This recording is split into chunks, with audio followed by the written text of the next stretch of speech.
Shalom, inilah hari yang dijadikan Tuhan.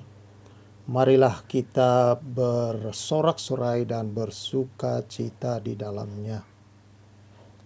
Hari ini kita akan bersama-sama masuki di dalam bimbingan daripada firman Tuhan.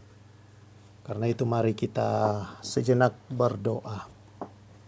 Bapa di surga, syukur untuk hari yang baru. Hari yang Tuhan berikan untuk kami boleh masuki dengan satu pengharapan dan iman bahwa Tuhan beserta dengan kami, Tuhan perlindungan kami, Tuhan sumber hidup yang adalah sumber segala berkat di dalam kehidupan kami. Kami serahkan hari ini biar firman-Mu menjadi pelita bagi kaki kami dan terang di jalan kami. Dalam nama Yesus, amin. Firman Tuhan hari ini yang terambil di dalam kitab Mazmur pasal yang ke-31 ayat yang ke-23. Demikian firman Tuhan. Aku menyangka dalam kebingunganku aku telah terbuang dari hadapan matamu. Tetapi sesungguhnya engkau mendengarkan suara permohonanku ketika aku berteriak kepadamu minta tolong. Saudara yang saya kasihi di dalam Tuhan Yesus, bagian firman Tuhan di dalam Mazmur pasal yang ke-31 ini mengisahkan tentang bagaimana pemazmur menaikkan satu seruan doa kepada Tuhan. Dan saudara kalau membaca keseluruhan daripada kitab Mazmur 31 ini, Mazmur ini saudara-saudara dikutip juga oleh seorang nabi yang bernama Yeremia dalam ratapan-ratapannya karena kesedihan yang mendalam yang dia hadapi karena kesulitan-kesulitan hidup. Juga saudara-saudara bahkan Yesus juga saudara mengutipkan kata-kata di dalam Mazmur ini. Di dalam Mazmur ini, saudara-saudara, bagai ayat yang ke-6 digunakan juga oleh Yesus ketika dia berkata, "Ke dalam tanganmu kuserahkan nyawaku." Nah, jadi kitab ini saudara atau Mazmur 31 ini di mana pemazmur mengalami kesulitan yang sangat dalam. Dia mengangkat doa, jeritan hati yang begitu pedih karena dia menderita sengsara. Dia mengalami sakit, dia mengalami kesulitan-kesulitan, dia mengalami penindasan, dan bahkan dia menghadapi juga ejekan terhadap imannya. Dia mengalami kesulitan-kesulitan, saudara, ditinggalkan oleh sahabat-sahabat, oleh orang-orang yang dia tolong, orang-orang yang makan sehidangan dengan dia. Dan ini menjadi satu hal yang begitu menyusahkan hati daripada si pemazmur. Sehingga dia merasa, saudara, dalam ayat 23, dia menyangka dalam keadaan itu ketika dia sedang bingung dalam situasi itu.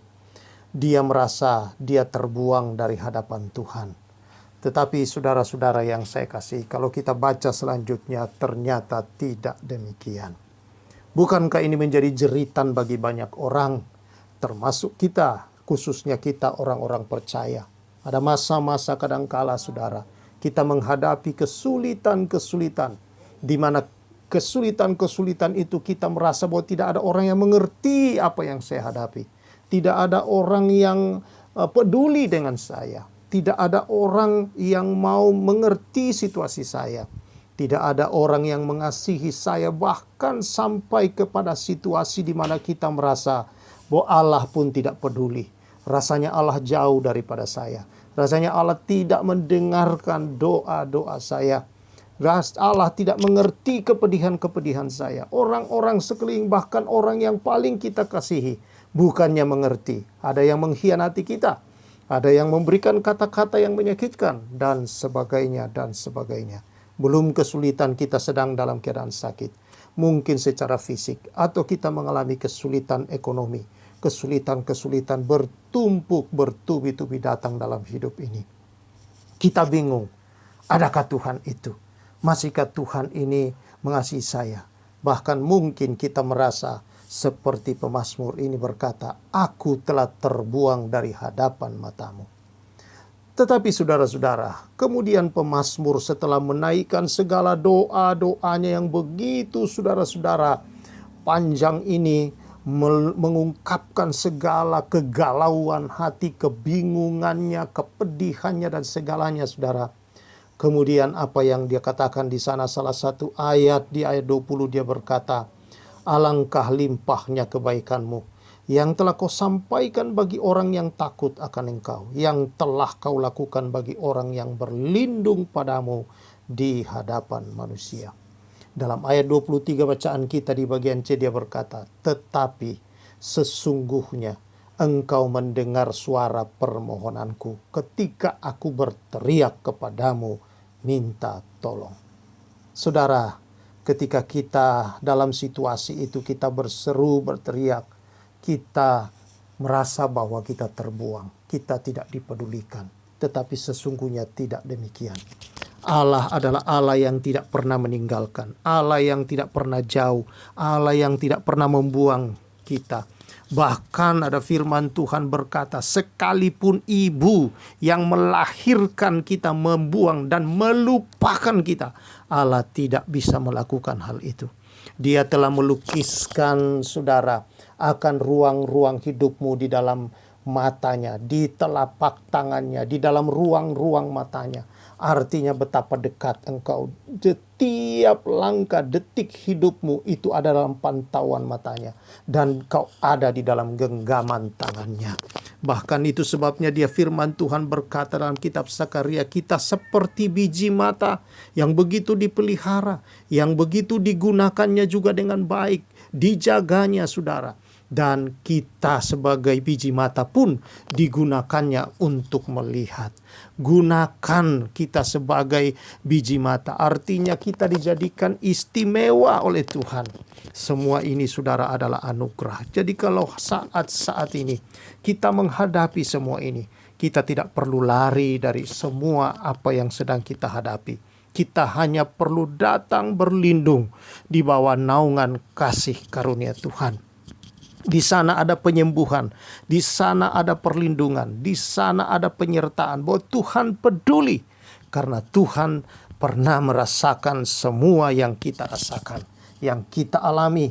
Dalam bagian firman Tuhan sendiri, saudara-saudara, Allah sendiri mengatakan bahwa Dia sendiri, saudara, telah mengalami semua pencobaan-pencobaan yang kita alami itu. Sehingga ketika kita menghadapinya, Dia dapat menolong kita.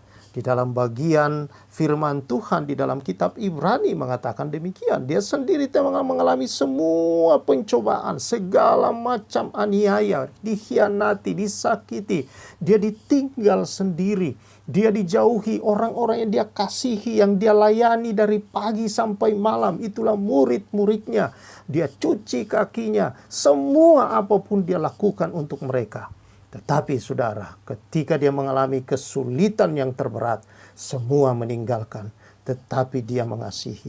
Dia tidak berubah. Itulah Allah kita. Yang berubah adalah kita. Perasaan-perasaan kita lah yang telah mengubah kita, saudara. Karena itu hiduplah sebagai orang benar. Karena orang benar itu hidup oleh iman. Kalau kita hidup oleh iman, kita tidak hidup dalam perasaan-perasaan yang negatif. Karena itu akan membunuh iman kita, akan menjauhkan kita dari iman. Tetapi saudara, iman membawa kita untuk hidup dalam kasih Allah. Dan untuk hidup sebagai orang yang menerima kasih. Untuk bisa rukun dan hidup dengan sesama. Kasih Allah mengampuni kita, kita pun dapat mengampuni setiap orang, menerima setiap perbedaan, untuk kita bersatu, saling tolong-menolong, saling bahu-membahu, karena itulah perintah yang diberikan bagi orang benar. Karena itu saudara yang saya kasihi, marilah kita sebagai orang-orang percaya pada saat ini, kita memasuki hari-hari kita, lepaskan dirimu dari segala perasaan-perasaan negatifmu, dengan menundukkan hati di bawah Tuhan. Karena itu ayat 24 dan 25 kembali pemazmur menguatkan kita dengan berkata, kasihilah Tuhan hai semua orang yang dikasihinya. Tidak bisa mengasihi Tuhan kalau kita belum dikasihi. Tapi kita bisa karena kita sudah dikasihi. Kita bisa mengasihi orang lain karena kita telah dikasihi. Mengampuni orang lain karena kita telah diampuni. Menerima perbedaan yang ada karena Tuhan jauh berbeda dengan kita, tapi Dia menerima kita apa adanya. Tuhan menjaga orang-orang yang setiawan. Tetapi orang-orang berbuat congkak diganjarnya dengan tidak tanggung-tanggung. Kuatkanlah, teguhkanlah hatimu, hai semua orang yang berharap kepada Tuhan. Kiranya kebenaran ini menguatkan kita. Kalau engkau dalam persoalan apapun, datang dalam naungan kasih-Nya, karena di sana semua kebutuhan kita yang sesungguhnya, ketenangan, damai sejahtera, sukacita menghadapi segala sesuatu. Karena sukacita Tuhan itulah kekuatan kita dan perlindungan kita. Haleluya! Tuhan memberkati kita semua. Mari kita berdoa. Tuhan, terima kasih. Kasih karunia-Mu lah yang telah menyembuhkan, membebaskan kami, yang telah menguatkan. Dan di dalam kasih karunia kami menerima kasih Allah yang membuat kami kuat, membuat kami teguh, membuat kami mengasihi karena kami dikasihi, mengampuni karena kami diampuni, menerima perbedaan karena kami telah diterima, menyatu bisa bersatu dengan yang lain karena Tuhan telah menyatu dengan kami. Terima kasih Tuhan, terpujilah Engkau, Allah yang hidup, menjalani hari ini dalam kebaikan dan kemurahan-Mu demi nama Tuhan Yesus. Amin.